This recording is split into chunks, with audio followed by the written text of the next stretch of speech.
దేవుడు మనిషితో పాటు గాడిదకి, కుక్కకి, కోతికి 40 ఏళ్ళు ఆయుషిపోయినకి రెడీ అయిపోయాడు.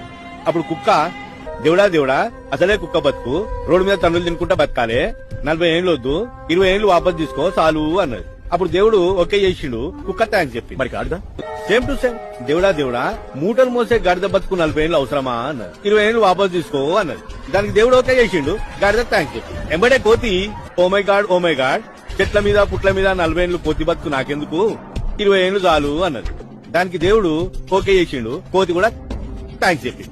ఇక ఈ మనిషిగాడు ఉన్నాడు కదా, నువ్వు ఇచ్చిన ఈ 40 ఏళ్ళు ఏం సరిపోతాయి, దేవుడా నా కూటా పెంచని కాళ్ళు విసుకుడు మొదలు పెట్టిండు. ఈ కాలు విసుకుడు తట్టుకోలేక దేవుడు ఏం చేసిండు, గాడిద 20 ఏళ్ళు, కుక్క 20 ఏళ్ళు, కోతి 20 ఏళ్ళు, మొత్తం 60 ఏళ్ళు, 100 ఏళ్ళు పోసి మనిషిని భూమి మీద దించిండు. అప్పుడు మనిషి థ్యాంక్స్ చెప్పిండు. 40 ఏళ్ళు మనిషి లెక్కనే బతికిండు. ఆ తర్వాత 40 నుంచి 60 కుటుంబ బరువు, పెళ్ళాన్ని పోషించాలి, పిల్లలను పోషించాలి, పిల్లలను స్కూల్లో దించాలి, తీసుకురావాలి, బరువులు బాధ్యతలు, అంతా గాడిద బతుకు. ఇంకేం మిగిలింది, కుక్క బతుకు. గాడిద లెక్క కష్టపడి సంపాదించిన ఆస్తులకి కుక్క లెక్క కాపలాగాయాల్సి వచ్చింది. కొడుకులు, కోడన్లు, మన్మలు, మన్మరాన్లు దావత్తులకు పోతే ఇంటికి కుక్క లెక్క కాపలాగాయాలి. వాళ్ళు పెడితే బుక్కడి తినాలి, లేకపోతే పస్తులు వండాలి. కుక్క బతికి ఇట్లా అయిపోయిందా, ఇంకా మిగిలింది కోతి. 80 నుంచి 100.